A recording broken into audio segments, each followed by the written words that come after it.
Shalom, selamat pagi jemaat yang dikasih oleh Tuhan. Apa kabar kita pada pagi hari ini? Kita yakin percaya bahwa setiap kita ada di dalam berkat dan perlindungan daripada Tuhan. Mari kita persiapkan setiap hati dan hidup kita pada pagi hari ini untuk kita masuk di dalam hadirat Tuhan.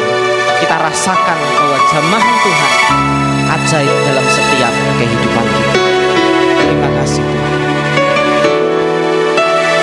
Bawaku ke gedung kudus-Mu, tempat kediaman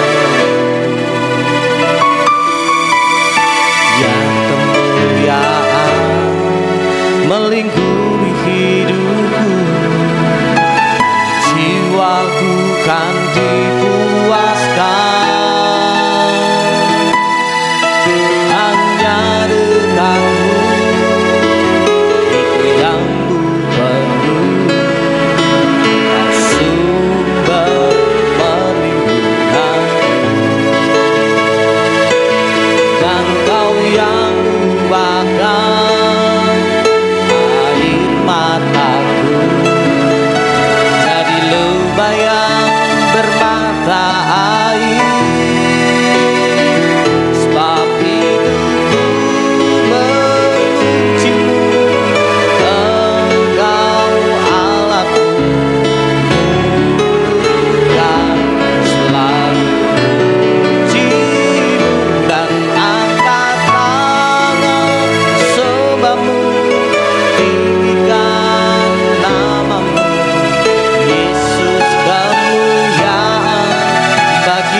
Yesus. Bagimu segala pujian kami, Kau yang layak disembah Tuhan. Bagimu kehormatan, hormat syukur kami naikkan padamu. Haleluya.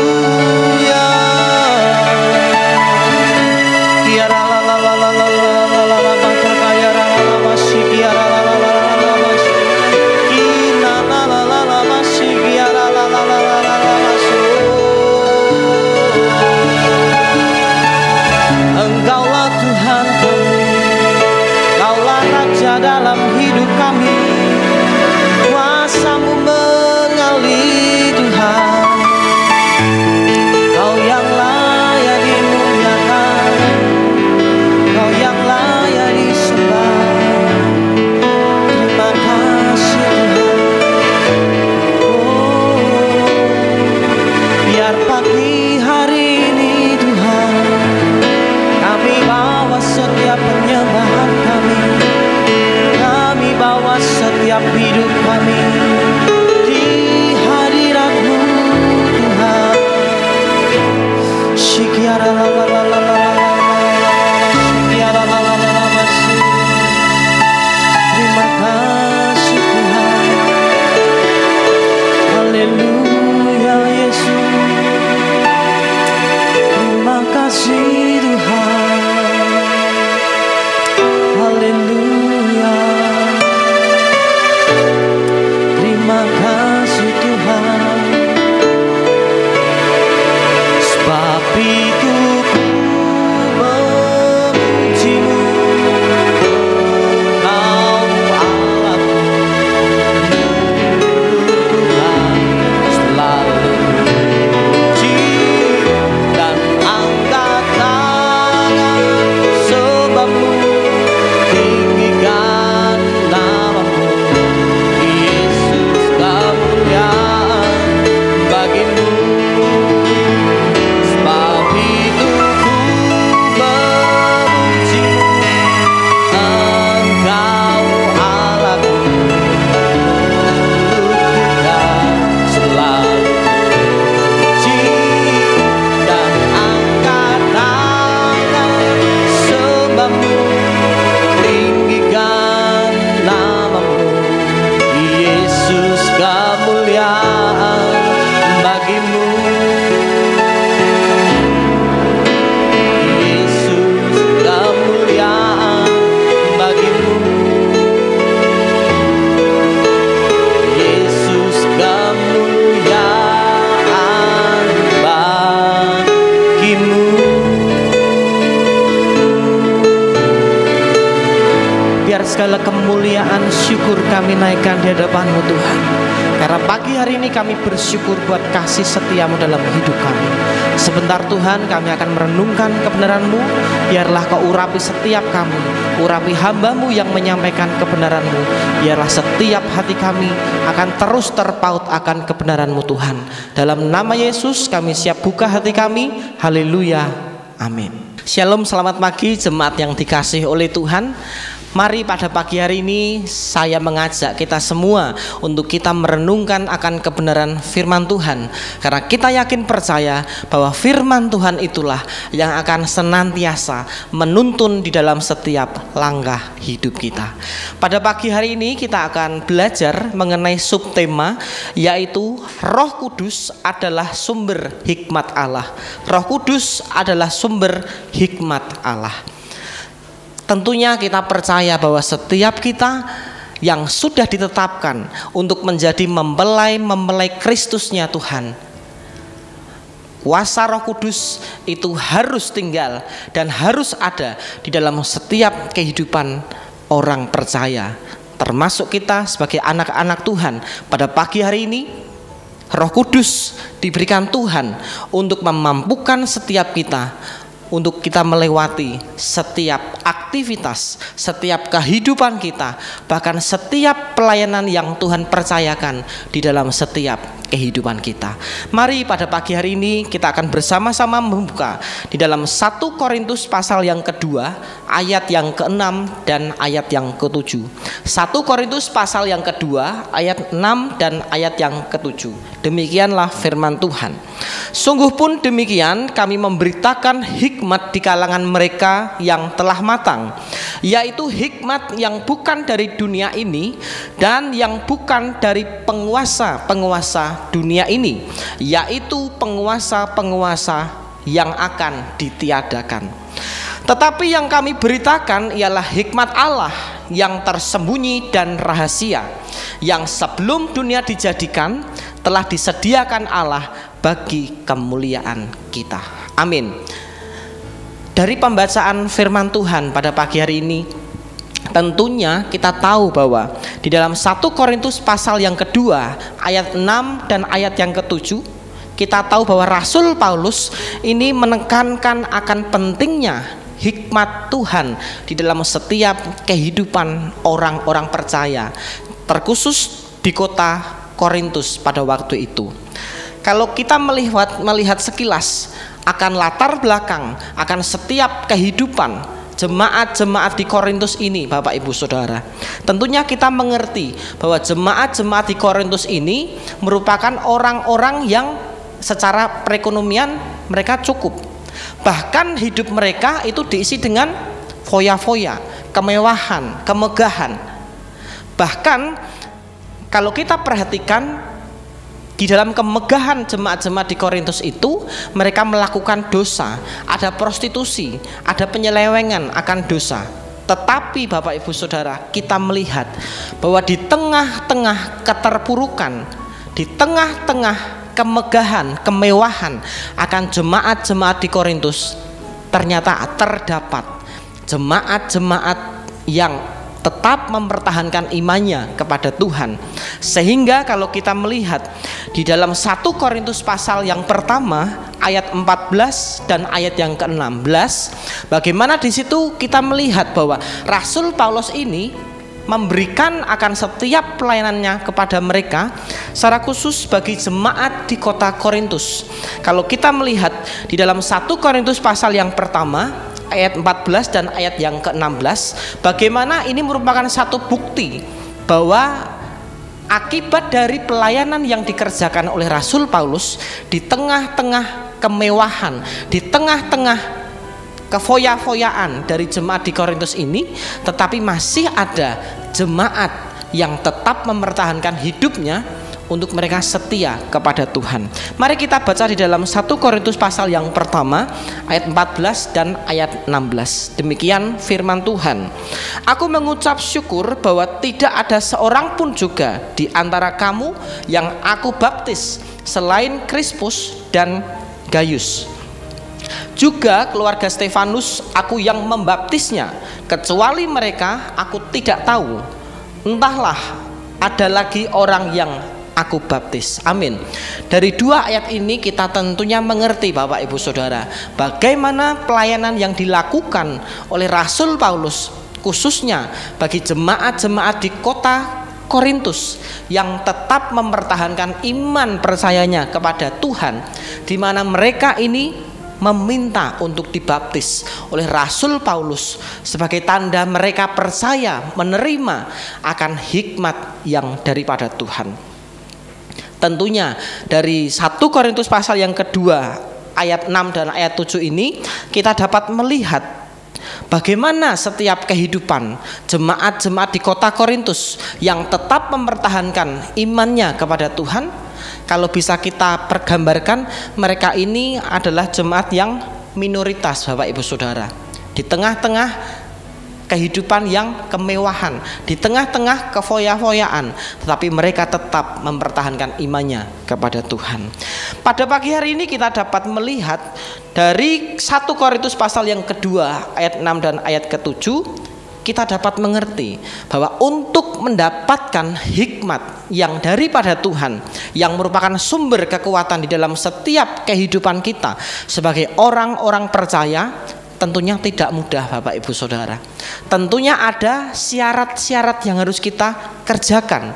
Ada syarat yang harus kita capai di dalam hidup kita untuk kita menerima akan hikmat yang daripada Tuhan. Mari kita melihat di dalam 1 Korintus pasal yang kedua ayat yang ke-6 bagian A. Kita akan melihat Bapak Ibu Saudara, apa sih syarat bagi setiap kita untuk menerima akan hikmat yang daripada Tuhan. 1 Korintus pasal yang kedua ayat yang ke-6 bagian A. Demikian firman Tuhan. Sungguh pun demikian kami memberitakan hikmat di kalangan mereka yang telah matang. Jadi poin yang pertama Bapak Ibu Saudara, bagaimana caranya, bagaimana syarat utama untuk kita mengerti dan menerima akan hikmat yang daripada Tuhan, yaitu caranya bahwa hidup kita dilihat Tuhan itu harus berada di dalam kondisi yang matang Bapak Ibu Saudara. Dalam artian matang ini apa sebenarnya Bapak Ibu Saudara? Tentunya di dalam ayat 6 bagian yang A ini, bagi saya pribadi ini sungguh menarik Bapak Ibu Saudara. Bagaimana dikatakan mereka yang telah matang, itu mereka diajarkan akan hikmat yang daripada Tuhan. Kalau kita melihat di sini Bapak Ibu Saudara, di dalam terjemahan sederhana Indonesia Bapak Ibu Saudara, arti dari kata matang ini digambarkan sebagai kehidupan rohani yang sudah mencapai kedewasaan di dalam Tuhan. Sekali lagi Bapak Ibu Saudara, arti kata matang di dalam terjemahan sederhana Indonesia di sini, kata arti matang digambarkan seperti kedewasaan rohani yang sudah matang di hadapan Tuhan. Pertanyaannya bagi setiap kita, berarti ada orang-orang Kristen yang hidupnya belum matang secara iman, secara kerohanian. Ya. Kita tahu Bapak Ibu Saudara bahwa banyak orang-orang Kristen yang sudah berpuluh-puluh tahun mengikut Tuhan, tetapi kita melihat imannya itu masih seperti anak-anak Bapak Ibu Saudara. Imannya masih seperti anak kecil Bapak Ibu Saudara. Tetapi ada juga orang-orang Kristen yang mengikut Tuhan itu belum lama, tetapi imannya itu sudah mencapai taraf yang dewasa Bapak Ibu Saudara. Di sini kita melihat bahwa dengan tingkat kerohanian yang mencapai kematangan di hadapan Tuhan, maka kita dapat menerima hikmat yang daripada Tuhan. Karena kita yakin percaya bahwa hikmat daripada Tuhan inilah yang akan menjadi kekuatan, yang akan menuntun setiap langkah hidup kita, agar setiap hidup kita itu dimampukan oleh Tuhan untuk kita senantiasa mengerti akan rencana Tuhan di dalam setiap kehidupan kita. Pada pagi hari ini kita dapat melihat banyak contoh-contoh tokoh Alkitab yang hidupnya di dalam hikmat daripada Tuhan. Dan kita yakin Bapak Ibu Saudara, ketika Tuhan memilih akan hamba-hambanya untuk mereka hidup di dalam hikmat Tuhan itu tidaklah sembarangan Bapak Ibu Saudara. Ya, mungkin hari-hari ini kita merasa aku tidak mampu Tuhan, aku tidak bisa Tuhan, jangan pilih aku, pilih yang lain. Tetapi salah Bapak Ibu Saudara. Ketika Tuhan sudah memilih kita, maka Tuhan tahu ada sesuatu di dalam setiap hati kita, ada sesuatu yang Tuhan ingin kerjakan atas setiap kehidupan kita. Mari kita lihat bahwa tokoh-tokoh di Alkitab yang hidupnya itu senantiasa ada di dalam hikmat yang daripada Tuhan. Contoh di sini adalah Raja Salomo Bapak Ibu Saudara. Kita tahu bahwa Salomo ini orang atau raja yang penuh hikmat daripada Tuhan. Bagaimana caranya Salomo mendapatkan hikmat yang daripada Tuhan Bapak Ibu Saudara? Yaitu dengan cara dia bergaul karib dengan Tuhan. Mari kita membuka di dalam 1 Raja-Raja pasal yang ketiga ayat yang ke-9. 1 Raja-Raja pasal yang ketiga ayat yang ke-9. Demikian firman Tuhan. Maka berikanlah kepada hambamu ini hati yang faham menimbang perkara untuk menghakimi umatmu dengan dapat membedakan antara yang baik dan yang jahat. Sebab siapakah yang sanggup menghakimi umatmu yang sangat besar ini? Amin. Jadi bagaimana caranya Raja Salomo ini dapat memperoleh hikmat yang daripada Tuhan, Bapak Ibu Saudara, dengan cara dia meminta Tuhan untuk memberikan hati yang dapat menimbang akan setiap perkara-perkara yang diperhadapkan dalam setiap kehidupannya. Kalau kita melihat Bapak Ibu Saudara, banyak perkara-perkara yang luar biasa yang terjadi di dalam pemerintahan Raja Salomo ini. Dan kalau kita lihat, Raja Salomo ini dapat memberikan hikmat secara adil, memberikan pertimbangan yang luar biasa. Sebagai contoh Bapak Ibu Saudara, waktu itu ada 2 orang ibu yang ingin mengambil seorang anaknya, Bapak Ibu Saudara. Tetapi satu ibu ini bersikeras bahwa dia anakku. Tetapi satu orang ibu lagi berkata, biarlah raja yang memilih mana yang disebutkan antara ibu yang satu atau ibu yang kedua yang dapat meyakini bahwa itu adalah anaknya. Kalau kita melihat di sini Bapak Ibu Saudara, ketika Salomo melihat akan perkara ini, kita dapat melihat bahwa Salomo ini penuh dengan hikmat Tuhan. Dengan kebijaksanaannya, Salomo dapat memilih siapakah ibu yang sebenarnya dari anak yang sedang diperebutkan. Oleh karena itu pada pagi hari ini Bapak Ibu Saudara, tentunya bagi setiap kita untuk kita memperoleh akan hikmat yang daripada Tuhan, tentunya kita harus minta kepada Tuhan supaya Tuhan memberikan hati kepada setiap kita untuk kita dapat menimbang mana yang baik dan mana yang jahat. Tentunya dalam setiap kehidupan kita tidak kompromi dengan dosa Bapak Ibu Saudara. Bahwa di dalam Roma pasal yang ke-12 dikatakan, janganlah kamu serupa akan dunia ini, tetapi berubahlah akan dengan setiap pembaharuan budimu yang daripada Tuhan, sehingga kamu dapat membedakan mana yang baik dan mana yang jahat. Lalu yang kedua Bapak Ibu Saudara, bagaimana caranya bagi setiap kita untuk kita dapat mengerti dan menerima akan hikmat yang daripada Tuhan. Di dalam ayat yang ke-7 bagian A Bapak Ibu Saudara, kita akan baca, tetapi yang kami beritakan ialah hikmat Allah yang tersembunyi dan rahasia. Jadi di sini Bapak Ibu Saudara, kalau di awal tadi saya katakan bahwa untuk kita mendapatkan hikmat yang daripada Tuhan, tentunya kita harus mengalami tingkat kerohanian di dalam setiap kehidupan kita kepada Tuhan, ya.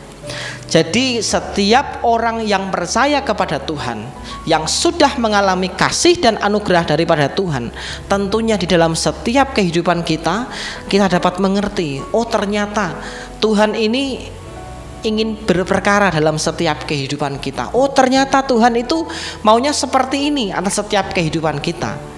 Tetapi yang seringkali terjadi adalah kita itu lebih senang untuk kita menuruti akan keinginan kita. Padahal kita tahu Bapak Ibu Saudara bahwa rancangan Tuhan itu adalah rancangan yang terbaik bagi setiap kita. Oleh karena itu pada pagi hari ini untuk kita mendapatkan akan hikmat yang daripada Allah, selain kita mengalami kedewasaan secara roh di dalam Tuhan, karena dikatakan di ayat yang ke-7 bagian A ini bahwa hikmat yang daripada Tuhan itu adalah hikmat yang tersembunyi dan rahasia. Jadi ketika orang itu tidak percaya kepada Tuhan, dia tidak tinggal di dalam kasih dan anugerah Tuhan, maka saya dapat katakan pada pagi hari ini Bapak Ibu Saudara, orang-orang itu tidak akan mengerti akan hikmat yang daripada Tuhan dalam hidup mereka. Karena kita tahu Bapak Ibu Saudara, hari-hari ini anak-anak Tuhan, gereja Tuhan itu sedang mengalami tantangan demi tantangan Bapak Ibu Saudara. Gereja Tuhan itu diperhadapkan dengan cobaan-cobaan yang senantiasa siap untuk menggocoh akan setiap jemaat-jemaat Tuhan. Tetapi pertanyaannya bagi kita pada pagi hari ini, bisakah kita menang atas setiap tantangan yang ada dalam setiap kehidupan kita? Bisakah kita menjadi umat-umat yang lebih dari pemenang ketika kita menghadapi akan setiap tantangan, setiap cobaan, setiap kesulitan dalam setiap kehidupan kita? Pertanyaannya pagi hari ini Bapak Ibu Saudara, itulah yang sedang kita hadapi pada pagi hari ini sebagai anak-anak Tuhan. Ya, seringkali juga Bapak Ibu Saudara, dunia dipenuhi hikmat itu seringkali didasarkan akan setiap pengalaman atau orang yang memiliki status sosial tinggi dan lain sebagainya. Tentunya berbeda Bapak Ibu Saudara, hikmat yang dunia berikan dengan hikmat yang daripada Tuhan. Kalau kita melihat di dalam 1 Korintus pasal yang pertama ayat 27 dan ayat 28, bagaimana hikmat Allah itu diberikan kepada setiap kita, orang-orang yang sudah dipilih Tuhan, tentunya juga yang sudah mengalami kedewasaan di dalam roh. Mari kita buka di dalam 1 Korintus pasal yang pertama ayat ke-27 dan ayat ke-28. Demikian firman Tuhan. Tetapi apa yang bodoh bagi dunia dipilih Allah untuk memalukan orang-orang yang berhikmat. Dan apa yang lemah bagi dunia dipilih Allah untuk memalukan apa yang kuat. Dan apa yang tidak terpandang dan yang hina bagi dunia dipilih Allah, bahkan yang tidak berarti dipilih Allah untuk meniadakan apa yang berarti. Luar biasa Bapak Ibu Saudara, bahwa ketika kita menerima hikmat yang daripada Allah di dalam setiap kehidupan kita, mungkin pada saat-saat ini orang-orang di sekitar kita tidak menilai akan setiap keberadaan kita. Mungkin orang-orang di sekitar kita itu meremehkan akan setiap kehidupan kita. Oh alah, orang itu tidak punya potensi. Oh alah, anak itu tidak punya talenta dan lain sebagainya. Tetapi kita tidak mau dengar akan hal itu Bapak Ibu Saudara. Yang kita mau dengar adalah perkataan daripada Tuhan. Jelas 1 Korintus pasal yang pertama ayat 27 dan ayat 28, Tuhan ketika memberikan hikmat bagi setiap kita, Tuhan tidak melihat akan latar belakang kita. Tuhan tidak melihat siapa kita di hadapan Tuhan. Tetapi yang Tuhan lihat adalah setiap hati kita yang ingin dipakai Tuhan menjadi alat-alat kemuliaan Tuhan, terutama menjadi suratan Kristus yang terbuka bagi dunia ini yang penuh dengan tantangan. Lalu yang berikutnya Bapak Ibu Saudara, kalau kita melihat contoh di Alkitab Bapak Ibu Saudara, kalau kita lihat Nabi Yoel ini Bapak Ibu Saudara, Nabi Yoel ini adalah nabi yang hidupnya dipakai oleh Tuhan secara luar biasa. Dia melayani Tuhan di bait Allah, dan kita melihat bahwa bagaimana Tuhan itu memakai Nabi Yoel ini untuk menyampaikan akan pesan dari Allah yang akan diberikan kepada bangsa Israel, yang notabene adalah bangsa pilihan Tuhan, bangsa yang tegar tengkuk di hadapan Tuhan. Tetapi lewat Nabi Yoel ini, Tuhan itu menyampaikan apa yang menjadi isi hati Tuhan, apa yang akan terjadi, yang akan Tuhan kerjakan atas bangsa Israel itu lewat hidup daripada Nabi Yoel ini Bapak Ibu Saudara. Tentunya pada pagi hari ini kita juga ingin dipakai Tuhan untuk kita menjadi penyambung lidah daripada Tuhan, untuk kita menyampaikan akan suara Tuhan, akan setiap perkara-perkara yang akan Tuhan kerjakan di dalam setiap kehidupan kita. Tentunya kita harus mempersiapkan hati kita, secara khusus roh kita, agar roh kita ini dapat benar-benar menyatu dengan roh yang daripada Tuhan.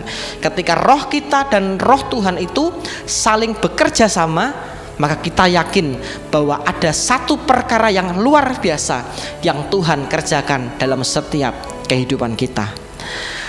Kita tahu bahwa untuk mencapai akan kedewasaan rohani dalam hidup kita itu dibutuhkan proses Bapak Ibu Saudara. Karena kita tahu bahwa kedewasaan rohani itu tidaklah semata-mata bisa kita kerjakan langsung 1 hari, 2 hari. Tidak Bapak Ibu Saudara, tetapi harus kita lewati dengan proses demi proses dalam kehidupan kita, tentunya bersama-sama dengan Tuhan. Mari pada pagi hari ini untuk kita mendapatkan hikmat yang daripada Tuhan, kita mau lakukan apa yang menjadi bagian kita, maka kita yakin Tuhan pun juga akan mengerjakan apa yang akan menjadi bagian daripada Tuhan. Yang selanjutnya, bagaimana setiap kita itu dapat memperoleh akan hikmat daripada Allah. Yang ketiga, kita melihat di dalam Amsal pasal yang ke-14 ayat yang ke-33. Bagaimana hikmat Allah itu dapat bekerja, dapat kita terima dalam setiap kehidupan kita sebagai orang-orang percaya. Amsal pasal yang ke-14 ayat yang ke-33. Demikian firman Tuhan, hikmat tinggal di dalam hati orang yang berpengertian, tetapi tidak di dalam hati orang yang bebal. Sekali lagi, hikmat itu tinggal di dalam hati orang yang berpengertian, tetapi tidak di dalam hati orang yang bebal. Amin, Bapak Ibu Saudara. Jadi kita tahu bahwa hikmat Tuhan itu senantiasa akan bekerja di dalam setiap kehidupan kita. Tentunya dengan kita itu mau membuka setiap hati kita, mempersilahkan Tuhan itu bekerja atas setiap kehidupan kita. Oleh sebab itu pada pagi hari ini kita jangan pernah menoleh ke belakang. Apa yang menjadi latar belakang kita, apa yang menjadi masa lalu kita, apa yang dosa-dosa apa yang sudah kita lakukan di masa yang lalu, Bapak Ibu Saudara. Karena itu dapat menghambat hikmat Tuhan bekerja dalam setiap kehidupan kita. Biarlah pada pagi hari ini kita mau melakukan apa yang Tuhan ingin kita kerjakan dalam setiap kehidupan kita. Inti yang dapat kita pelajari pada pagi hari ini bahwa ada 3 hal yang kita dapat peroleh. Bagaimana caranya agar setiap kita itu dapat menerima hikmat yang daripada Tuhan. Yang pertama tadi bahwa kita harus memiliki kedewasaan rohani di dalam Tuhan. Yang kedua, kita meminta kepada Tuhan sebagai sumber hikmat di dalam kehidupan kita. Contohnya adalah Raja Salomo, Bapak Ibu Saudara. Lalu yang ketiga, bagaimana caranya bagi setiap kita untuk hikmat Allah itu dapat bekerja dalam kehidupan kita? Kuncinya adalah kita hidup takut akan Tuhan. Dikatakan tadi, di dalam hati orang yang berpengertian, hikmat Tuhan itu akan tinggal di dalam kehidupan kita. Biarlah pada pagi hari ini Bapak Ibu Saudara, 3 poin ini yang kita pelajari ini dapat bekerja dan menjadi rema di dalam setiap kehidupan kita. Mari bersama-sama kita berdoa. Hati kami limpah dengan ucapan syukur Bapa buat kesempatan pagi hari ini. Kami percaya dan kami bersyukur buat kebenaran-Mu Tuhan. Ajar kami Bapa untuk kami senantiasa memiliki hati yang mau dibentuk oleh Tuhan, hati yang senantiasa terpaut oleh Engkau ya Tuhan. Kami percaya pagi hari ini setiap kami yang sudah mendengar dan kami menaikkan setiap pujian penyembahan kami lewat doa pagi online ini Bapa, setiap kami diberkati oleh Tuhan, setiap kami memperoleh hikmat yang baru daripada Tuhan. Urapi berkati setiap kami Bapa, biarlah apa yang kami akan kerjakan pada pagi hari ini senantiasa diberkati oleh Tuhan. Terima kasih Bapa, terima kasih. Hanya di dalam nama Tuhan kami Yesus Kristus kami sudah berdoa dan mengucap syukur. Haleluya. Amin.